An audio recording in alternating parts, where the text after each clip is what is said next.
നമുക്ക് മാത്സിലെ കുറച്ച് ക്വസ്റ്റ്യൻസ് നോക്കാം. ശതമാന കണക്കാണ് നമ്മൾ നോക്കുന്നത്. ഒരാൾ ഒരു റേഡിയോ 20% ലാഭത്തിന്, അതായത് 720 രൂപയ്ക്ക് വിൽക്കുന്നു എങ്കിൽ റേഡിയോയുടെ വാങ്ങിയ വില എത്ര? അതായത് 720 അയാൾ വിറ്റത്. അയാൾക്ക് കിട്ടിയ ലാഭം എന്ന് വെച്ച് കഴിഞ്ഞാൽ എത്ര? 20% ലാഭം കിട്ടിയത് അല്ലേ? അപ്പോൾ ഈ 720ന്റെ 20%, അതായത് എത്രയോ ഒരു സംഖ്യയുടെ കൂടി അതിൻ്റെ 20% കൂട്ടിയപ്പോഴാണ് 720 കിട്ടിയത് അല്ലേ? ആ സംഖ്യ നമുക്കറിയില്ല. അതായത് വാങ്ങിയ വില നമുക്കറിയില്ല. വാങ്ങിയ വിലയുടെ കൂടെ വാങ്ങിയ വിലയുടെ 20% കൂടി കൂട്ടിയപ്പോൾ നമുക്ക് 720 എന്ന വിറ്റ സംഖ്യ കിട്ടി. അപ്പോൾ വാങ്ങിയ സംഖ്യ നമ്മൾ കണ്ടുപിടിക്കേണ്ടത് അല്ലേ? വാങ്ങിയ സംഖ്യ കണ്ടുപിടിക്കാൻ നമുക്ക് 4 ഓപ്ഷൻ തന്നിട്ടുണ്ട്. ആദ്യത്തെ ഓപ്ഷൻ തന്നിരിക്കുന്നത് 680 ആണ്. 680 അതിൻ്റെ 10% നമുക്ക് കണ്ടുപിടിക്കാം. 680 10% കണ്ടുപിടിക്കാൻ എളുപ്പം എന്താണ്? ഒരു സ്ഥാനം മാറ്റി കുത്തിടുക അല്ലേ? അപ്പോൾ 68 10%. 68 10% ആകുമ്പോൾ 20% എത്ര വരും? 68 × 2 136 വരും അല്ലേ? അപ്പോൾ 136 680 കൂട്ടിയാൽ എത്ര വരും? 700 മീത്ത പോയി അല്ലേ? അപ്പോൾ നമ്മൾ 720 മുകളിൽ പോകുന്നുണ്ട്. അപ്പോൾ നമ്മൾ വാങ്ങിയ വിലയല്ലല്ലോ. വാങ്ങിയ നമുക്ക് 720 കിട്ടണമല്ലേ? ഇതും ഈ വിലയും 650 കൂട്ടുമ്പോൾ 136 650 കൂട്ടുമ്പോൾ 720 കിട്ടില്ല. 720 മുകളിൽ പോകും അല്ലേ? അപ്പോൾ നമുക്ക് അടുത്ത ഓപ്ഷൻ നോക്കാം. അടുത്ത ഓപ്ഷൻ എത്ര വന്നിരിക്കുന്നത്? 600 വന്നിരിക്കുന്നത് അല്ലേ? 600 10% എന്ന് പറയുമ്പോൾ 60. ഒരു സ്ഥാനം മാറ്റി കുത്തിട്ടു നമ്മളല്ലേ? 60 20% എന്ന് പറയുമ്പോൾ × 2 അപ്പോൾ എത്ര? 120. അപ്പോൾ 600 120 കൂട്ടിയാൽ എത്രയാണ്? 720 കിട്ടുന്നുണ്ട് അല്ലേ? അപ്പോൾ നമ്മുടെ ആൻസർ എത്രയാണ്? 720. അപ്പോൾ ഇത് കണ്ടുപിടിക്കാൻ എളുപ്പ വഴി എന്താണ്? 10%. അതായത് നമുക്ക് ഓപ്ഷൻ തന്നിട്ട് മറ്റു രീതിയിൽ ചെയ്യാം. നമുക്ക് പെട്ടെന്ന് 2-3 മിനിറ്റ് കൊണ്ട് പ്രാക്ടീസ് ചെയ്തിട്ട് പെട്ടെന്ന് കിട്ടാൻ എളുപ്പ വഴിയാണ് ഞാൻ പറയുന്നത്. അധികം സമയം കളയാതെ നമുക്കിപ്പോൾ കുറച്ച് പ്രാക്ടീസ് ചെയ്യണമെന്നേ ഉള്ളൂ ഈ മെത്തേഡിൽ. നമുക്കിപ്പോൾ തന്നിരിക്കുന്ന സംഖ്യ, അതായത് ഓപ്ഷനിൽ തന്നിരിക്കുന്ന സംഖ്യയുടെ 10% കണ്ടുപിടിക്കുക. എന്നിട്ട് അതിൻ്റെ ഡബിൾ ആക്കി കഴിഞ്ഞാൽ 20% കിട്ടും. അപ്പോൾ ആ കിട്ടിയ സംഖ്യയും നമ്മൾ ഓപ്ഷനിൽ തന്ന സംഖ്യയും തമ്മിൽ കൂട്ടിയാൽ ഈ ക്വസ്റ്റ്യനിൽ തന്നിരിക്കുന്ന ഇത് കിട്ടണം. അതായത് വിറ്റ വില കിട്ടണം. ആ വിറ്റ വില കിട്ടുന്നുണ്ടോ നോക്കിയാൽ മതി. ഓക്കെ, അപ്പോൾ ഇതിന് ഉത്തരം എന്താണ്? Option B 600. അടുത്തതും ശരാശരി കാണുന്ന ഒരു ക്വസ്റ്റ്യൻ തന്നെയാണ്. പക്ഷെ അതിൽ മറ്റൊരു രീതിയാണ്. ഇതിൽ നമ്മൾ ക്വസ്റ്റ്യൻ തന്നിരിക്കുന്നത് മറ്റൊരു രീതിയിലാണ്. ഒരാൾ 6500 രൂപയ്ക്ക് വാങ്ങിയ ഫോൺ 5980 രൂപയ്ക്ക് വിറ്റു. നഷ്ടശതമാനം എത്ര? അതായത് 6500ന്റെ എത്ര ശതമാനമാണ് നമുക്ക് നഷ്ടം വന്നത് എന്ന് നമുക്ക് കാണിക്കുന്നത്. വിറ്റപ്പോൾ നമുക്ക് എത്ര ശതമാനം നഷ്ടം വന്നു എന്നാണ് കാണിക്കുന്നത്. പക്ഷെ വിറ്റ വില വന്നിട്ടുണ്ട് എത്ര? 5980. അപ്പം എത്ര രൂപ കുറച്ചിട്ടാണ് വിറ്റത് എന്ന് പറയാൻ എന്താ എളുപ്പ വഴി? 6500 മൈനസ് 5980 = എത്രയാണ് നഷ്ടം വന്നിരിക്കുന്നത്? 520 രൂപയാണ് നമുക്ക് നഷ്ടം വന്നിരിക്കുന്നത് അല്ലേ? അപ്പം നമുക്ക് ഇതിലെന്താ കാണേണ്ടത്? ഈ 6500ന്റെ എത്ര ശതമാനമാണ് 520 എന്ന് കാണേണ്ടത്. ഓക്കെ, ഈ 6500ന്റെ എത്ര ശതമാനമാണ് 520 എന്ന് കാണണം. അപ്പോൾ നമുക്ക് നേരത്തെ ചെയ്ത പോലെ തന്നെ ചെയ്യാം. 6500ന്റെ 10% എത്ര? ഞാൻ പറഞ്ഞു ഒരു സ്ഥാനം മാറ്റി കുത്തിടാൻ വേണ്ടി പറഞ്ഞു അല്ല. 6500ന്റെ 10% എന്ന് പറയുമ്പോൾ ഒരു സ്ഥാനം മാറ്റി കുത്തിട്ടു. അപ്പോൾ 650 = 10% അല്ലേ? നമുക്ക് അതിൻ്റെ 1% കാണാം. 1% ഒരു സ്ഥാനം കൂടി മാറ്റി 2 സ്ഥാനം മാറ്റി കുത്തിട്ടാൽ മതി. 6500 2 സ്ഥാനം മാറ്റി കുത്തിട്ടു. അപ്പോൾ എത്ര? 65 = 1% അല്ലേ? ഇനി നമുക്കപ്പോൾ 1% കിട്ടി, 10% കിട്ടി അല്ലേ? ഇനി നമുക്ക് ക്വസ്റ്റ്യനിലേക്ക്, അതായത് ഓപ്ഷനിലേക്ക് പോകാൻ നമുക്കൊന്ന് 520 നമുക്ക് എന്താക്കിയത്? ബാക്കി വന്നിരിക്കുന്നത് അല്ലേ? അതായത് നഷ്ടം വന്നിരിക്കുന്നത് 520 രൂപ നഷ്ടം വന്നിരിക്കുന്നു. 10% എന്ന് വെച്ച് കഴിഞ്ഞാൽ എത്ര? 650 അല്ലേ? അപ്പോൾ നമുക്ക് മനസ്സിലായി 10%-ക്കാളും കുറവാണ് നഷ്ടം വന്നത്. നമുക്ക് ഒറ്റ നോട്ടത്തിൽ മനസ്സിലായി. 10% എന്ന് പറഞ്ഞാൽ 650 പക്ഷേ നഷ്ടം എത്രയേ വന്നിട്ടുള്ളൂ? 520 വന്നിട്ടുള്ളൂ. അപ്പോൾ 10%-ക്കാളും കുറവാണ് നഷ്ടം വന്നിരിക്കുന്നത്. അപ്പോൾ ഓപ്ഷനിൽ 10 ഉണ്ട്. ആ 10 നമ്മൾ ഓൾറെഡി ക്യാൻസൽ ചെയ്തു. പിന്നെ നമുക്കൊരു 9 വരുന്നുണ്ട്. 9 നമുക്ക് നോക്കാം. 9 നോക്കുമ്പോൾ 1% എത്ര? 65 അല്ലേ? അപ്പോൾ എന്ത് ചെയ്യാം? നമുക്ക് 10% 650. അപ്പോൾ 650 മൈനസ് 65 നോക്കി എത്ര കിട്ടും നമുക്ക് നോക്കാം. അപ്പോൾ നമുക്ക് 585 കിട്ടി അല്ലേ? പക്ഷെ നമുക്ക് 585 നഷ്ടം വന്നിരിക്കുന്നത് അല്ല, അതിനേക്കാളും കുറവാണ് നഷ്ടം വന്നിരിക്കുന്നത് അല്ലേ? ആ സമയം നമുക്ക് എന്താ ഇതിന് കൂടെ ഒരു 65 കൂടി കുറച്ച് നോക്കാം. ഒരു 65 കൂടി കുറച്ച് നോക്ക്. അതായത് അപ്പോൾ 2 65 കുറച്ചു. അപ്പോൾ 2% കുറച്ചു. 1% ഇവിടെയും കുറച്ചു, 1% ഇവിടെയും കുറച്ചു അല്ലേ? അങ്ങനെ ആകുമ്പോൾ നമുക്ക് എത്ര കിട്ടി? 520 കിട്ടി അല്ലേ? അപ്പോൾ എത്രയാണ്? 8% അല്ലേ? ആദ്യം 10% 1% കുറച്ചു, അപ്പോൾ 9%. പിന്നെ 9% 1% കൂടി കുറച്ചു, അപ്പോൾ 8%. 520 8%. ഓക്കെ, ഒന്നും കൂടി പറഞ്ഞുതരാം.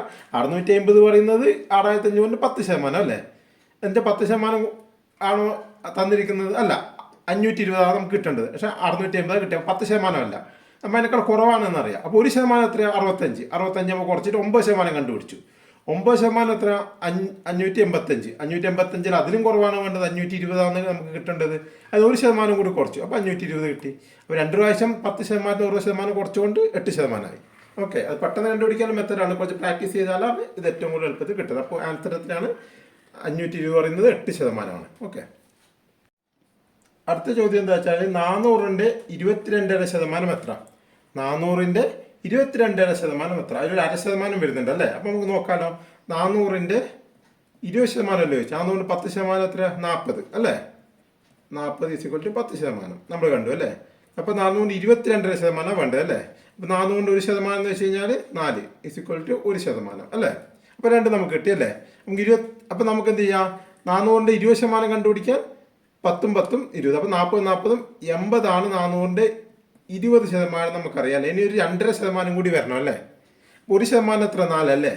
അപ്പോൾ 4 4 8 കൂട്ടിയാൽ എത്ര വന്നു? 400ന്റെ 2% കിട്ടിയല്ലേ? അപ്പോൾ 22% കിട്ടി. ഇനി 0.5% കിട്ടണം അല്ലേ? ഈ 0.5% എത്രയായിരിക്കും?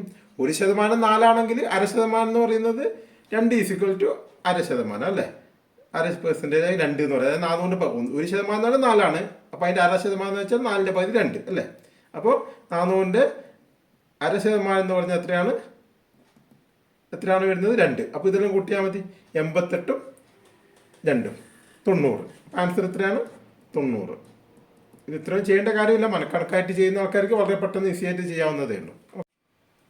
മറ്റൊരു കണക്ക് നോക്കാം നമുക്ക്. 750 രൂപയ്ക്ക് വാങ്ങിയ ഒരു സാധനം വിൽക്കുമ്പോൾ 14% ലാഭം കിട്ടണമെങ്കിൽ സാധനം എത്ര രൂപയ്ക്ക് വിൽക്കണം? അപ്പോൾ ഇതിൽ നമ്മൾ എന്താ ശ്രദ്ധിക്കേണ്ടത്? 750 രൂപയ്ക്കാണ് നമ്മൾ വാങ്ങിയത് അല്ലേ? നമുക്ക് എത്ര ശതമാനം ലാഭം കിട്ടണം? 14% ലാഭവും കിട്ടണം. അപ്പോൾ 750 രൂപയ്ക്കാണ് വാങ്ങിച്ചത്. 14% ലാഭത്തിന് നമ്മൾ വിൽക്കണം അല്ലേ? അപ്പോൾ നമുക്കൊരു 10% കണ്ടിരിക്കും. നേരത്തെ പോലെ തന്നെ 75 എന്തെന്ന് 10% = 10%. 1% എത്രയാണ്? 7.5 അല്ലേ? ഇതിൽ നിന്ന് ഒരു സ്ഥാനം 2 സ്ഥാനം മാറ്റി കുത്തിട്ടു അല്ലേ? അപ്പോൾ 7.5 = 1% അല്ലേ?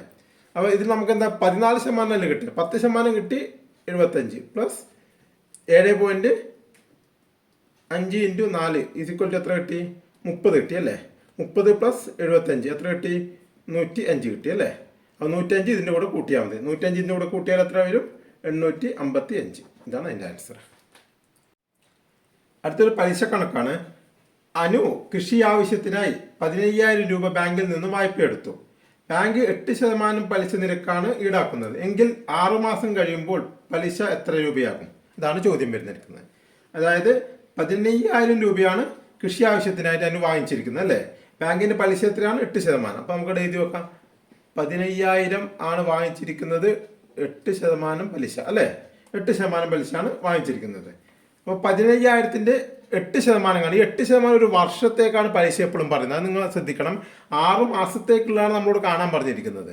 8% എന്ന് പറയുന്നത് എപ്പോഴും ഒരു വർഷത്തേക്കായിരിക്കും. ഒന്നെങ്കിൽ നിങ്ങൾ ഇതിന്റെ പകുതി 4% കാണുക.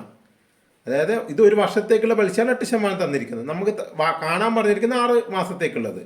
ഒന്നെങ്കിൽ നിങ്ങൾ 8% കണ്ടിട്ട് അതിന്റെ പകുതി എടുക്കുക, അല്ലെങ്കിൽ ഈ 8% ആദ്യം തന്നെ 4% ആക്കിയിട്ട് 4%ന്റെ ആൻസർ കണ്ടു കഴിഞ്ഞാൽ ഉത്തരം 2 സെയിം ആയിരിക്കും. ഓക്കെ, നമുക്ക് ആദ്യത്തെ ഒരു രീതിയിൽ നമുക്ക് നോക്കാം. അത് നമുക്ക് 10% വെച്ചിട്ടില്ലെന്ന് കാണാം നമുക്ക്. ഓക്കെ, 15,000ന് 10% എന്ന് പറഞ്ഞാൽ ഒരു സ്ഥാനം മാറ്റി കുത്തിട്ട് കഴിഞ്ഞാൽ 10% ആയി അല്ലേ? അപ്പോൾ 1500 = 10% അല്ലേ? നമുക്ക് കാണേണ്ട എത്ര? 8%. 2% ആയിരുന്നു പിന്നെയും കുറക്കണം അല്ലേ? അതായത് 10% എന്ന് പറഞ്ഞാൽ 1,500 രൂപ. അപ്പോൾ നമുക്ക് 8% വേണ്ടു അല്ലേ? അപ്പോൾ 2% കുറക്കണം. അപ്പോൾ 2% കുറക്കണമെങ്കിൽ എന്ത് വേണം? 1% എത്രയാണെന്ന് കാണാം. 1% എത്രയാണ്? 2 സ്ഥാനം മാറ്റി കുത്തിടും. അപ്പോൾ 150. 150 × 2 = 300. അപ്പോൾ 300 ഇത് 1%, ഇത് 2% അല്ലേ? അപ്പോൾ 1500 300 രൂപ കുറച്ച് കഴിഞ്ഞാൽ 8% കിട്ടിയില്ല നമുക്ക് ഈസി ആയിട്ട്. 1500 300 കൊടുത്താൽ എത്ര? 1200 രൂപ. 1200 രൂപയാണ് ഒരു വർഷത്തേക്ക്. നിങ്ങൾ ശ്രദ്ധിക്കണം, നമ്മൾ 8% കാണുന്നത്. ഒരു വർഷത്തേക്കുള്ളത് 1200 രൂപ. അപ്പോൾ നമ്മളത് ചോദിച്ചിരിക്കുന്നത് എത്രയാണ്? 6 മാസത്തേക്ക്. 6 മാസത്തേക്ക് ഇതിൻ്റെ പകുതി 600 രൂപ. 600 രൂപയാണ് നമുക്ക് ഒരു 6 മാസത്തേക്ക് കൊടുക്കേണ്ട പലിശ. ഇങ്ങനെ നമുക്ക് എളുപ്പത്തിൽ കാണാം. ഓക്കെ, ഇനി നമുക്ക് മറ്റൊരു പലിശ നിരക്കിന്റെ കണക്ക് നോക്കാം. 2 വർഷത്തേക്കുള്ള 10,000 രൂപയ്ക്കുള്ള ലളിതമായ പലിശ 2,400 ആണെങ്കിൽ അതേ മൂലധനത്തിന് 2 വർഷത്തേക്കുള്ള കൂട്ടുപലിശ എത്രയാണ്? ഇത് ശ്രദ്ധിക്കേണ്ടത് 2 വർഷത്തേക്ക് എന്നാണ് പറഞ്ഞിരിക്കുന്നത് അല്ലേ? അപ്പോൾ 10,000 രൂപയ്ക്ക് ഒരു വർഷത്തേക്ക്, അതായത് 10,000 രൂപയ്ക്ക് 2 വർഷത്തേക്ക് 2,400 രൂപയാണ് നമ്മൾ പലിശ കൊടുക്കുന്നത് അല്ലേ? പലിശ എപ്പോഴും വർഷത്തേക്കല്ലേ കൂട്ടുന്നത്. അപ്പോൾ ഒരു വർഷത്തേക്ക് എത്രയായി? 1200 രൂപയായി അല്ലേ. ആദ്യത്തെ വർഷം നമ്മൾ എത്ര 1200 രൂപയെ കൊടുക്കുന്നുള്ളൂ പലിശ അല്ലേ. രണ്ടാമത്തെ വർഷമാകുമ്പോൾ ഈ 1200-ന്റെ പലിശയും കൂടി നമ്മൾ കൊടുക്കണം. അപ്പോൾ എത്ര ശതമാനം പലിശ നമുക്ക് കൊടുക്കുന്നതെന്ന് ആദ്യം അറിയണമല്ലോ. എങ്കിലല്ലേ 1200-ന്റെ എത്ര ശതമാനം പലിശ കൂട്ടണം നമുക്കറിയുള്ളൂ. അപ്പോൾ 10,000 രൂപയ്ക്ക് 2,400 രൂപ നമ്മൾ 2 വർഷത്തേക്ക് കൊടുക്കുന്നുണ്ടെങ്കിൽ ഒരു വർഷത്തേക്ക് 1,200 രൂപ അല്ലേ. അപ്പോൾ 10,000-ന്റെ എത്ര ശതമാനമാണെന്ന് നമുക്കറിയണ്ടേ അല്ലേ. അപ്പോൾ 10,000-ന് 10% എന്ന് പറഞ്ഞാൽ 1000 ആണ് അല്ലേ. 10% എന്ന് പറഞ്ഞാൽ 1000 ആണ് അല്ലേ. 1% എന്ന് വെച്ച് കഴിഞ്ഞാൽ 100 ആണ് അല്ലേ. 100 = 1% അല്ലേ. അപ്പോൾ 12, അതായത് 1,200 കിട്ടണമെങ്കിൽ 10% പ്ലസ് 1%, 1,100 ആയിട്ട് പിന്നെ ഒരു 1% കൂടി നമുക്ക് കൂട്ടണം അല്ലേ. അപ്പോൾ എത്ര കിട്ടി? 12% നമ്മൾ പലിശ കൊടുക്കുന്നത് നമുക്ക് കിട്ടി അല്ലേ. അത് വ്യക്തമായില്ലേ. ഒരു വർഷത്തേക്കുള്ള പലിശ, ഇത് 2 വർഷത്തേക്കുള്ള പലിശ നമുക്ക് തന്നിരിക്കുന്നത് 2,400. ഒരു വർഷത്തേക്കുള്ള പലിശ പറഞ്ഞാൽ അതിൻ്റെ പകുതി 1,200. അപ്പോൾ ഒരു വർഷത്തേക്ക് എത്ര പലിശ 10,000-നുണ്ട് നമുക്ക് നോക്കാമല്ലോ. 10% എന്ന് വെച്ച് കഴിഞ്ഞാൽ 1,000 രൂപയാണ്. അപ്പോൾ 1,200 ആവണ്ടേ. അപ്പോൾ 200 കൂടി കൂട്ടണം. 1% എന്ന് വെച്ചാൽ 100 രൂപയാണ്. അപ്പോൾ 200 കൂടി അപ്പോൾ എത്ര 1,200. അപ്പോൾ 12% നമുക്ക് കിട്ടി. 12% പലിശയാണ് അയാൾ കൊടുക്കുന്നത് കിട്ടി. ഇനി നമുക്ക് എന്താ എളുപ്പ വഴിയില്ലേ. ആദ്യത്തെ വർഷം 1,200 നമ്മൾ പലിശ കൊടുത്തു. രണ്ടാമത്തെ വർഷം 1,200 രൂപ നമ്മൾ പലിശ കൊടുത്തു. പക്ഷെ രണ്ടാമത്തെ വർഷം എന്താ, ഈ ആദ്യത്തെ വർഷത്തിൻ്റെ 12% കൂടി നമ്മൾ കൊടുക്കാൻ ബാധ്യസ്ഥരാണ് അല്ലേ, കൂട്ടുപലിശ ആകുമ്പോൾ. അപ്പോൾ ഈ ആദ്യത്തെ 1,200-ൻ്റെയും കൂടി 12% നമ്മൾ കണ്ടുപിടിക്കണം. അപ്പോൾ 1,200-ൻ്റെ 12% എത്രയാണ്? 10% എത്രയാ? 120 അല്ലേ. 12% എത്രയാ? 10% ഒരു മിനിറ്റ് എന്താ 10% 120. 1% എന്ന് വെച്ചാൽ നമ്മൾ പറഞ്ഞു 12 രൂപ, അത് 1%. പിന്നെ 1% കൂടി വേണം അല്ലേ. പിന്നെ ഒരു 12 രൂപ. അങ്ങനെ 2 പ്രാവശ്യം 12 രൂപ കൂട്ടണം അല്ലേ. അപ്പോൾ എത്രയായി? ടോട്ടലി 120-ഉം 12-ഉം 12-ഉം എത്രേൻ്റെ കൂടെ കൂട്ടണം? 1,200 കൂടെ കൂട്ടണം. അപ്പോൾ എത്ര വന്നു? 1,344 രൂപ വന്നു അല്ലേ. 1,344 രൂപയാണ് രണ്ടാമത്തെ വർഷം നമ്മൾ അമിതമായി കൊടുക്കുന്ന ഇത് പലിശ. മനസ്സിലായില്ല. അത് ആദ്യത്തെ വർഷം 1,200 കൊടുത്തു. രണ്ടാമത്തെ വർഷം ആകുമ്പോൾ 1,344 പലിശ കൊടുക്കണം.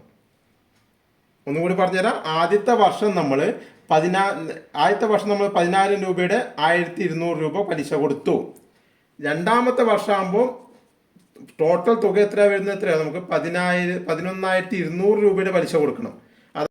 അതായത് 1,200, 11,200 പലിശ നമ്മൾ കൊടുക്കേണ്ടി വരും രണ്ടാമത്തെ വർഷമാകുമ്പോൾ അല്ലെ. ആദ്യത്തെ വർഷത്തിൽ രണ്ടാമത്തെ വർഷമാകുമ്പോൾ. അപ്പം നമുക്ക് 1,200-ൻ്റെത് നമ്മൾ അധികം പലിശ കൊടുക്കണം. അപ്പോൾ 1,200-ൻ്റെ 12% ഞാൻ ഈ കണ്ടിരിക്കുന്നത്. 1,200-ൻ്റെ 12%, 10%, 120, 12 കൂട്ടിക്കഴിഞ്ഞാൽ എത്ര കിട്ടി? നമുക്ക് 144 രൂപ അധികം കൊടുക്കണം നമ്മൾ. ഈ 144 കൂട്ടണം രണ്ടാമത്തെ വർഷത്തെ 1,200. അപ്പോൾ 1,200 പ്ലസ് 144, 1,344 അല്ലേ. രണ്ടാം വർഷത്തെ പലിശയാണ് എത്ര പറഞ്ഞിരിക്കുന്നത്? 1,344. ഒന്നാം വർഷത്തെ പലിശ 1,200 രൂപ. അതായത് 10,000 രൂപക്ക് ഒന്നാം വർഷത്തെ പലിശ 1,200 രൂപയാണ്. രണ്ടാം വർഷത്തെ പലിശ ആകുമ്പോൾ 1,344 രൂപയായിട്ട് കൂടി. കാരണം കൂട്ടുപലിശ ആയതുകൊണ്ട് ഈ 144 രൂപ കൂടി. ഈ 144 രൂപ ഇവിടുന്നാണ് വന്നത്? ആദ്യത്തെ വർഷത്തെ പലിശയുടെ പലിശയാണ് ഈ 144 രൂപ. മനസ്സിലായില്ലേ. ആദ്യത്തെ 10,000 രൂപയ്ക്ക് ഒരു പലിശ അമ്മ കൊടുത്തു 1,200 രൂപ. രണ്ടാം വർഷത്തെ പലിശ കൊടുക്കുമ്പോൾ എന്താ ഇത് കൂട്ടുപലിശ ആയതുകൊണ്ട് ഈ ആദ്യത്തെ ആവശ്യം വന്ന പലിശ 1,200-ൻ്റെ പലിശയും കൂടി നമ്മൾ കൂട്ടണം. ആ കൂട്ടുപലിശയാണ് അധികമായി കൊടുക്കുന്നത് 144 രൂപ. അപ്പോൾ നമ്മൾ അതിൻ്റെ കൂടെ രണ്ടാമത്തെ പലിശ 1,200 ഓൾറെഡി ഉണ്ട്, അത് നമ്മൾ കൂട്ടി ആദ്യത്തെ പലിശ ഇവിടെ എഴുതിയിട്ടുണ്ട്. അപ്പോൾ ആദ്യത്തെ 1,200 രൂപ ഒന്നാം വർഷം നമ്മൾ കൊടുത്തു. രണ്ടാമത്തെ പ്രാവശ്യം 1,200 കൊടുത്തു. പ്ലസ് എത്ര കൊടുക്കണം? 144. ഇതെന്താണ്? ഈ 1,200-ൻ്റെ പലിശ അധികമായിട്ട് കൊടുക്കുന്നത് അല്ലേ. അങ്ങനെ നമ്മൾ ടോട്ടൽ എത്ര വന്നു? നമുക്ക് 2,544 രൂപ വന്നു. ഇതാണ് ടോട്ടൽ പലിശയായിട്ട് 2,544 രൂപ വന്നു. അല്ലാതെ നമ്മൾ കൂട്ടുപലിശ അല്ലാതെ കൊടുക്കുന്നുണ്ടെങ്കിൽ എത്രയാണ് വരുന്നത്? 2,400 രൂപയെ വന്നിട്ടില്ല 2 വർഷത്തേക്ക്. കൂട്ടുപലിശ അല്ലെങ്കിൽ.